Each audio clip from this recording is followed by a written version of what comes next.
Hello दोस्तों, मैं लोकेश दहिया आप सभी का स्वागत करता हूं दहिया सॉल्यूशन यूट्यूब चैनल पर। एसएससी जीडी 2024 के लिए जीके जीएस का और करंट अफेयर 2023 के क्वेश्चन रहेंगे। 20 क्वेश्चन रहेंगे। प्रैक्टिस सेट नंबर 7 रहेगा। 6 सेट हम पहले कर चुके हैं, आप देखना चाहे तो देख सकते हैं। अगर यह प्रैक्टिस सेट अच्छा लगे तो एक लाइक कर देना। फर्स्ट क्वेश्चन हमारे 5 क्वेश्चन वन लाइनर रहेंगे। खेल और उनसे संबंधित ट्रॉफी। तो बैडमिंटन कप के लिए कौन सी ट्रॉफी दी जाती है? तो कौन सी दी जाती है? तो थॉमस कप दिया जाता है। और किस खेल के लिए? तो ये पुरुष खिलाड़ियों में शामिल होते हैं इसमें। टेनिस खेल के लिए कौन सी कप दिया जाता है, ट्रॉफी दी जाती है? तो रोजर्स कप दिया जाता है। वाटर पोलो के लिए तो राधा मोहन कप दिया जाता है। बास्केटबॉल के लिए कौन सी ट्रॉफी दी जाती है? तो राडो ट्रॉफी दी जाती है। हॉकी के लिए आगा खां कप दिया जाता है। ये 5 क्वेश्चन हो चुके हैं हमारे। इंपॉर्टेंट क्वेश्चन है, किसी भी परीक्षा में सीधे डायरेक्ट पूछे जा सकते हैं। आगे चलते हैं नेक्स्ट क्वेश्चन से। ऑप्शन वाले क्वेश्चन रहेंगे। Liquid nano DAP urea launch करने का उद्देश्य क्या है? 4 ऑप्शन दे रखे हैं। यूरिया की कीमत बढ़ानी है, किसानों की आय कम करने के लिए, या जैविक खेती को बढ़ावा देने के लिए, या लोगों के स्वास्थ्य को नुकसान पहुंचाने के लिए। तो कौन सा सही रहेगा? तो ऑप्शन सी सही रहेगा, जैविक खेती को बढ़ावा देने के लिए। कब किया गया है लॉन्च? तो 26 अप्रैल को। 26 अप्रैल को लॉन्च किया गया। कहाँ से किया गया? तो नई दिल्ली से लॉन्च किया गया तरल नैनो डीएपी यूरिया। और किन के द्वारा शुभारंभ किया गया? तो सहकारिता मंत्री। सहकारिता मंत्री कौन है? सहकारिता मंत्री तो अमित शाह। अमित शाह जी। और कौन सा मंत्रालय मिला हुआ है? तो कौन से मंत्री हैं? और गृह मंत्री अमित शाह ही है, और सहकारिता मंत्री भी अमित शाह ही है। ये फर्स्ट क्वेश्चन था। आगे चलते हैं नेक्स्ट क्वेश्चन पर। क्वेश्चन नंबर 2 है हमारा। 2023 में बांग्लादेश का नया राष्ट्रपति किसे चुना गया है?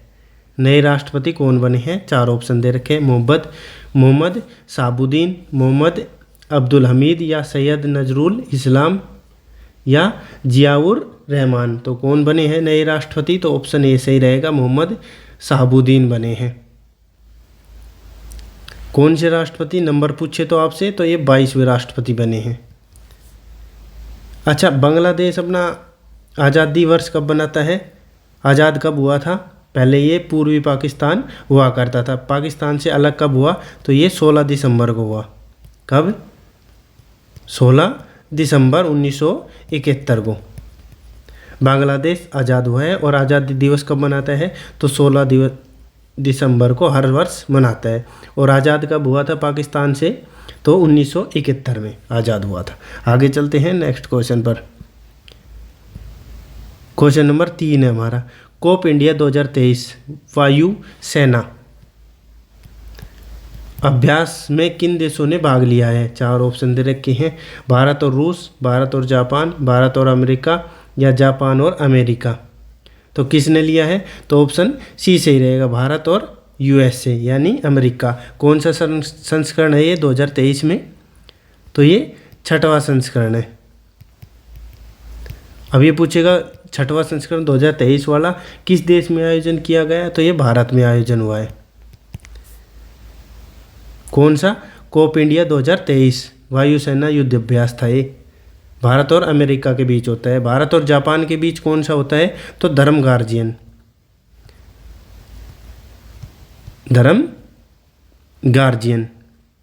और एक और पूछा जा सकता है वीर गार्जियन।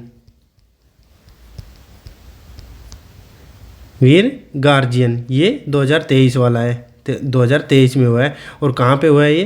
तो ये जापान देश में हुआ है, याद रखना, धर्म गार्जियन और वीर गार्जियन। आगे चलते हैं नेक्स्ट क्वेश्चन पर। क्वेश्चन नंबर 4 है हमारा।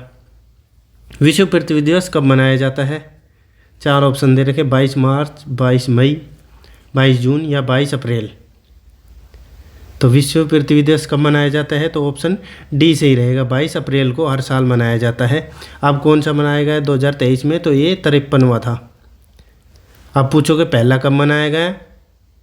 तो ये 22 अप्रैल 1970 को यूएसए के द्वारा, यूएसए यानी अमेरिका के द्वारा मनाया गया। 2023 में विश्व पृथ्वी दिवस की थीम क्या थी? अगर आपसे थीम पूछे तो 2023 की, तो invest in our planet,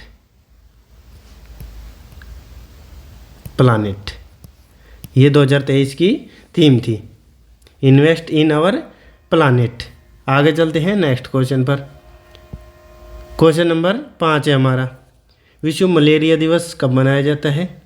4 option दे रखे हैं, 25 अप्रैल, 25 मई, 25 जून या 25 फरवरी को। तो कब मनाया जाता है? ऑप्शन ए सही रहेगा, 25 अप्रैल को। और पृथ्वी दिवस 22 अप्रैल को हर साल मनाया जाता है। हाल ही में कौन सा देश मलेरिया मुक्त हुआ है अगर पूछे तो चीन देश हुआ है, हाल ही में मलेरिया मुक्त देश हुआ है। और भारत कब तक होगा? तो 2027 तक मुक्त होगा। वैसे पूर्णतः कब हो जाएगा? तो 2030 तक। वैसे 2027 तक लक्ष्य दे रखा है। 2023 की थीम क्या थी? विश्व मलेरिया दिवस की थीम पूछे तो 2023 वाली, तो ready to combat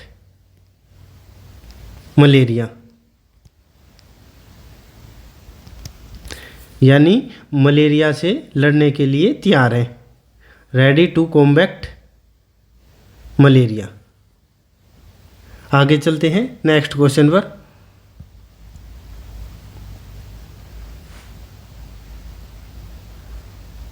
next question है हमारा क्वेश्चन नंबर 6। भारत के संविधान में निम्नलिखित में से किस अनुच्छेद में राज्य की प्रसूति सहायता के लिए प्रावधान निर्मित करने का निर्देश दिया गया है? 4 ऑप्शन दे रखे हैं, अनुच्छेद 39, अनुच्छेद 40, अनुच्छेद 41 या अनुच्छेद 42 प्रसूति सहायता के लिए। तो कौन सा सही रहेगा? ऑप्शन डी सही रहेगा। अनुच्छेद 42 में राज्य को प्रसूति सहायता के लिए प्रावधान निर्मित करने का निर्देश दिया गया है। अनुच्छेद 40 में क्या है? तो ग्राम पंचायत का गठन। अनुच्छेद 40 में वर्णन है। आगे चलते हैं नेक्स्ट क्वेश्चन पर। क्वेश्चन नंबर 7 है हमारा, गौतमी पुत्र सातकर्णी निम्नलिखित में से किस राजवंश का शासक था? सातकर्णी पूछ रखा है, सातकर्णी तो किस वंश से था? 4 ऑप्शन दे रखे, पल्लव, चालुक्य, शक या सातवाहन। तो कौन सा सही रहेगा? तो ऑप्शन डी सही रहेगा, सातवाहन से राजवंश से संबंध है इसका। किनका? गौतमी पुत्र सातकर्णी का। और सातवाहन के संस्थापक कौन थे? वंश के संस्थापक पूछा जाए तो सिमुख। पल्लव वंश के संस्थापक कौन थे पूछ ले तो आपसे, तो सिंह विष्णु। चालुक्य वंश के तो पुलकेशिन प्रथम, पुलकेशिन फर्स्ट। और शक के कौन है? तो कनिष्क, जो पास में या मतलब कने रहता है वो शक करता है, तो कनिष्क संस्थापक है शक वंश के। आगे चलते हैं नेक्स्ट क्वेश्चन पर। क्वेश्चन नंबर 8 है, निम्नलिखित में से किस राज्य की सीमा पश्चिम बंगाल राज्य से नहीं लगती? पश्चिम बंगाल राज्य से नहीं लगती। 4 ऑप्शन दे रखे हैं, झारखंड, मेघालय, असम या सिक्किम। किसकी नहीं लगती? तो ऑप्शन बी सही रहेगा।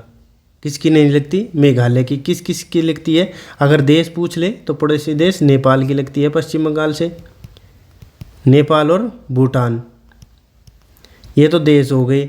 और बांग्लादेश,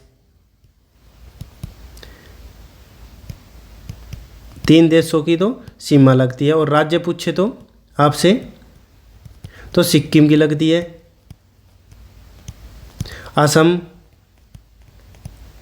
उड़ीसा और झारखंड और बिहार, झारखंड और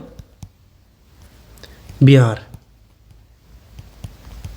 इन राज्यों की सीमा पश्चिम बंगाल से लगती है, तो ये मेघालय अलग है, तो इसलिए ये ऑप्शन सही होगा।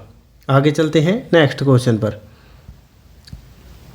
क्वेश्चन नंबर 9 है, सिद्धांत शिरोमणि नामक प्राचीन ग्रंथ निम्नलिखित में से किसने लिखा? सिद्धांत शिरोमणि। 4 ऑप्शन दे रखे, ब्रह्मगुप्त, आर्यभट्ट, भास्कराचार्य या महावीराचार्य। तो कौन सा सही रहेगा? तो ऑप्शन सी सही रहेगा। भास्कराचार्य के द्वारा सिद्धांत शिरोमणि प्राचीन ग्रंथ लिखा गया। किस भाषा में लिखा गया? अगर आपसे पूछ ले तो संस्कृत भाषा में लिखा गया। कब लिखा था? तो इनकी उम्र 36 वर्ष की आयु थी। जब 36 वर्ष के थे तब ये लिखा था। कौन सा? सिद्धांत शिरोमणि प्राचीन ग्रंथ भास्कराचार्य के द्वारा संस्कृत भाषा में लिखा गया। आगे चलते हैं नेक्स्ट क्वेश्चन पर। क्वेश्चन नंबर 10 है, भारत में देश की विदेशी मुद्रा के भंडार का संरक्षक निम्न में से कौन होता है? 4 ऑप्शन दे रखे, आरबीआई यानी भारतीय रिजर्व बैंक, भारतीय स्टेट बैंक एसबीआई, केंद्रीय वित्त मंत्रालय या केंद्रीय मंत्रिमंडल। तो कौन सा ऑप्शन सही रहेगा? तो ऑप्शन ए सही रहेगा, आरबीआई यानी भारतीय रिजर्व बैंक। इसकी स्थापना कब हुई थी? ये पूछ लिया आपसे, तो 1934 के अधिनियम से। 1934 के अधिनियम से हुई थी। कब हुई थी? अगर वैसे पूछे तो 1 अप्रैल 1935 को। उस समय मुख्यालय कहाँ था? तो मुख्यालय था कलकत्ता में। और 1937 में कहाँ पे मुख्यालय कर दिया? जो वर्तमान में है, तो ये मुंबई में है वर्तमान। 1937 में चेंज कर दिया गया था। अच्छा, वो उसका जैसे वर्तमान गवर्नर पूछ ले तो कौन है? आरबीआई के गवर्नर। तो कौन से नंबर के? 25वें गवर्नर है वर्तमान में। कौन है 25वें गवर्नर? तो शक्तिकांत दास 25वें गवर्नर है। एसबीआई के बारे में पूछे तो आपसे कब हुई थी स्थापना? तो 1 जुलाई 1955 को। ये है एसबीआई के बारे में। और आरबीआई के वर्तमान गवर्नर 25वें नंबर के हैं। कौन है? शक्तिकांत दास। और किस अधिनियम के तहत हुई थी स्थापना? तो 1934 के अधिनियम के तहत 1 अप्रैल 1935 को। उस समय कलकत्ता में हुई। फिर 1937 में कहाँ ले आया गया मुख्यालय? तो ये मुख्यालय लाया गया मुंबई शहर में। तो वर्तमान में कहाँ पे है? तो मुंबई शहर में है। 1937 में ट्रांसफ़र कर दिया गया था। आगे चलते हैं नेक्स्ट क्वेश्चन पर। क्वेश्चन नंबर 11 है हमारा, अबुल फजल द्वारा लिखा गया अकबरनामा कितनी पुस्तकों में विभाजित है? 2 पुस्तकों में, 3, 5 या 4? तो कितनी पुस्तकों में है? ऑप्शन बी सही रहेगा, 3 पुस्तकों में है। कब से कब तक लिखा गया था? तो ये 1589 से लेकर 1596 के बीच अकबरनामा लिखा गया था। तो अबुल फजल कौन थे? ये पूछे तो अकबर के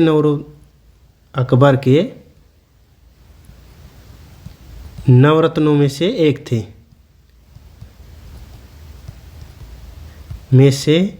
थे, और इन्होंने ही आईने अकबरी लिखी गई थी। और अकबरनामा क्या लिखी गई थी? आईने अकबरी। ये भी पूछ सकता है। आईने अकबरी भी इन्होंने ही लिखी थी। कि इन्होंने? तो अबुल फजल के द्वारा लिखी गई थी। आगे चलते हैं नेक्स्ट क्वेश्चन पर। क्वेश्चन नंबर 12 है हमारा, ओडिशा की सबसे लंबी नदी कौन सी है? ओडिशा राज्य की कृष्णा, तापी, महानदी या गोदावरी? तो कौन सा सही रहेगा? तो ऑप्शन सी सही रहेगा, महानदी उड़ीसा राज्य की सबसे लंबी नदी है। अच्छा, इसी पर हीराकुंड डैम बना हुआ है। हीराकुंड बांध बना हुआ है। सबसे लंबा बांध है ये, सबसे लंबा बांध। अब पूछे कितनी लंबाई है, तो 25.8 किलोमीटर इसकी लंबाई है। और कौन कौन से डैम बने हुए हैं या बांध बने हैं, तो रुद्री और गंगरेल, ये डैम भी किसी पे बने हुए हैं, तो महानदी पर बने हुए हैं। दक्षिणी गंगा किसे कहा जाता है, तो गोदावरी को दक्षिणी गंगा कहा जाता है, दक्षिण गंगा के नाम से जाना जाता है गोदावरी को। आगे चलते हैं नेक्स्ट क्वेश्चन पर। डाफला की पहाड़ियाँ मुख्य रूप से किस राज्य में व्याप्त है, स्थित है? 4 ऑप्शन दे रखे, उड़ीसा, झारखंड, पश्चिम बंगाल या अरुणाचल प्रदेश। तो डाफला की पहाड़ियाँ किस राज्य में है, तो ऑप्शन कौन सा सही रहेगा डाफला की पहाड़ियाँ के लिए, तो ऑप्शन डी सही रहेगा, अरुणाचल प्रदेश में। अगर ये पूछ सकता है, देखो डाफला की पहाड़ियाँ तो होगी, अगर विधानसभा सीट पूछ सकता है आपसे, तो विधानसभा सीट कितनी है अरुणाचल प्रदेश की आपसे पूछे तो 60 सीटें हैं। असम की कितनी है, क्योंकि ये डाटा अलग है। असम की विधानसभा सीट कितनी है, तो 126 विधानसभा। राजस्थान की, क्योंकि अभी अभी चुनाव हुए वर्तमान में, तो पूछ सकता है परीक्षा में राजस्थान की कितनी है, तो 200 सीटें हैं। और अरुणाचल प्रदेश की कितनी है विधानसभा सीटें, तो 60 सीटें हैं। आगे चलते हैं। और डाफला की पहाड़ियाँ तो अरुणाचल प्रदेश में स्थित है। आगे चलते हैं। बराबर की गुफाएं निम्नलिखित में से किस राज्य में स्थित है, कौन सी बराबर की गुफाएं? 4 ऑप्शन दे रखे, बिहार, झारखंड, महाराष्ट्र या गुजरात। तो कौन सी सही रहेगा, महाराष्ट्र में कौन सी है, तो अजंता और एलोरा की गुफाएं। अजंता और एलोरा की गुफाएं कहाँ पे है, तो ये महाराष्ट्र में है। और बराबर की गुफाएं, तो ये ऑप्शन ए सही रहेगा, बिहार में। चट्टानों को काटकर बनाई गई है ये गुफाएं। आगे चलते हैं, लास्ट क्वेश्चन रहेगा, क्वेश्चन नंबर 15 हमारा। पारंपरिक रंगमंच कला माच या माच कह सकते हैं, कोई भी परीक्षा में आ सकता है, तो किस राज्य से संबंधित है? 4 ऑप्शन दे रखे, बिहार, झारखंड, मध्य प्रदेश या गुजरात। तो रंगमंच कला माच का संबंध किस राज्य से है, तो कौन सा सही रहेगा, तो ऑप्शन सी सही रहेगा, मध्य प्रदेश राज्य से संबंध है इनका। ये थे हमारे 15 क्वेश्चन, यानी कि 20 क्वेश्चन, 5 क्वेश्चन वन लाइनर थे।